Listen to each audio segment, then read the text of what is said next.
جو مسیحیوں کے قبضے میں تھے اور اگلے 100 سال تک مسیحیوں کے قبضے میں ہی رہے۔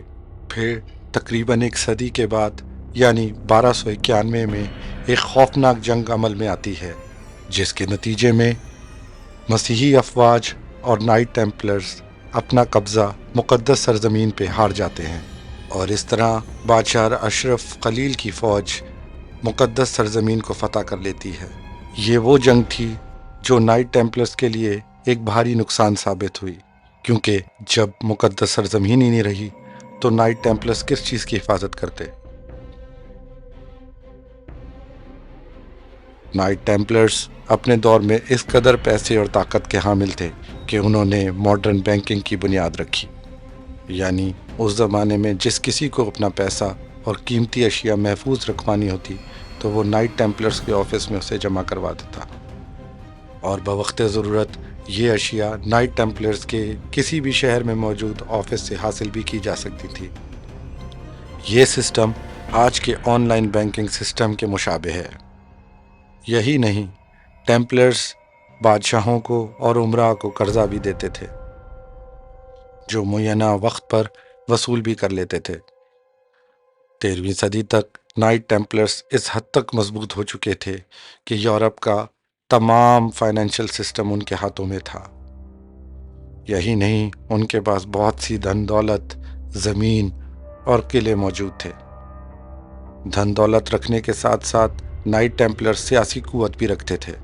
چونکہ نائٹ ٹیمپلرز بادشاہوں کے انڈر تو تھے ہی نہیں بلکہ ڈائریکٹ پوپ کو رپورٹ کرتے تھے، اس لیے بعض اوقات وہ بادشاہوں کے فیصلوں کو بھی تبدیل کر دیتے تھے اور بہت سے بادشاہی قلعوں کو اپنی مرضی سے کنٹرول کرتے تھے، جس کی وجہ سے بہت سے مسیحی بادشاہ ان سے خفا رہتے تھے۔ پورے یورپ کے بادشاہ تو ان سے خفا تھے ہی، لیکن فرانس کا بادشاہ خاص طور پہ ان سے بہت زیادہ خفا تھا۔ جس تیزی کے ساتھ نائٹ ٹیمپلرز مضبوط ہوتے چلے گئے، اس تیزی کے ساتھ ان کے دشمنوں میں بھی اضافہ ہوتا رہا۔ فرانس کے بادشاہ فلپ چہارم پر ٹیمپلرز کا بہت بڑا قرضہ تھا۔ اسے واپس کرنے کے بجائے اس نے انہیں تباہ کرنے اور ان کی دولت پر قبضہ کرنے کا فیصلہ کیا۔ جمعہ 13 اکتوبر 1307 کو فلپ نے فرانس میں تمام ٹیمپلرز کی بڑے پیمانے پر گرفتاری کا حکم دیا، جس کے نتیجے میں بہت سے ٹیمپلرز کو گرفتار کر لیا گیا۔ اسی وجہ سے کچھ کلچرز میں فرائیڈے 13 تاریخ کو ایک انتہائی منحوس دن سمجھا جاتا ہے۔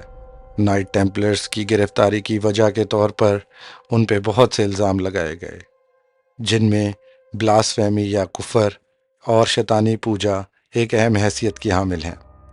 ان پہ الزام لگائے گئے کہ وہ کرسچن کراس یعنی مسیحی صلیب کی بے حرمتی کرتے ہیں، وہ شیطان کی پوجا بھی کرتے ہیں، نہ صرف یہ بلکہ وہ خفیہ رسومات میں بھی شامل ہیں۔ کہا جاتا ہے کہ ان پر اس قدر ظلم کیا گیا کہ انہوں نے جھوٹے الزامات کو بھی قبول کر لیا، جس کی وجہ سے 1312 میں پوپ کلیمنٹ V نے آفیشلی نائٹ ٹیمپلرز کو ڈیزالو کر دیا، اور پھر بالآخر 1314 میں نائٹ ٹیمپلرز کے گرینڈ ماسٹر یعنی لیڈر کو، جن کا نام جیک دے مولے تھا، زندہ جلا دیا گیا۔ نائٹ ٹیمپلرز کے خاتمے کے بعد بادشاہ فلپ چہارم نے کوشش کی کہ وہ نائٹ ٹیمپلرز کی دولت پہ قبضہ کر سکے، لیکن وہ اس کو نہ پا سکا۔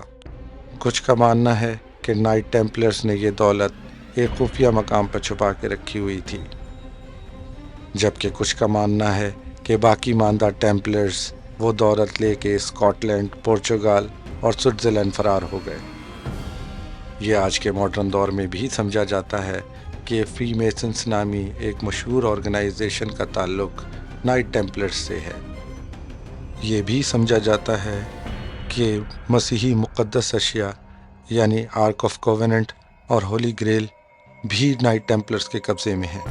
یہ بھی سمجھا جاتا ہے کہ نائٹ ٹیمپلرز کا خاتمہ اس دنیا سے نہیں ہوا، بلکہ اب بھی وہ سیکریٹلی موجود ہیں اور اس دنیا پہ انفلوئنس کرتے ہیں۔ چرچ نے ابتدائی طور پر ٹیمپلرز کو مقدس جنگجوؤں کے طور پر دیکھا، لیکن بعد میں انہیں کافر قرار دیا۔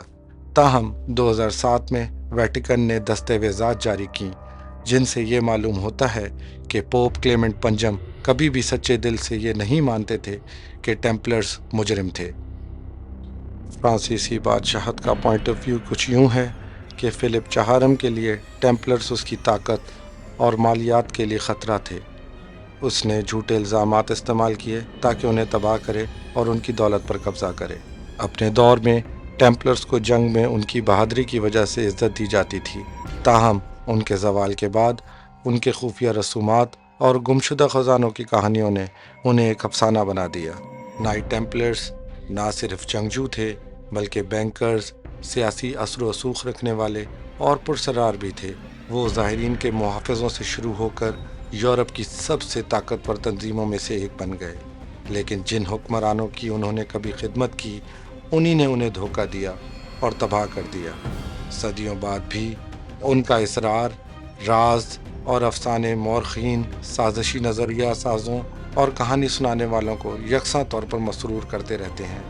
نائٹ ٹیمپلرز کے پیچھے کی سچائی تاریخ کے سب سے بڑے بوموں میں سے ایک بنی ہوئی ہے۔ For more videos, like, share and subscribe.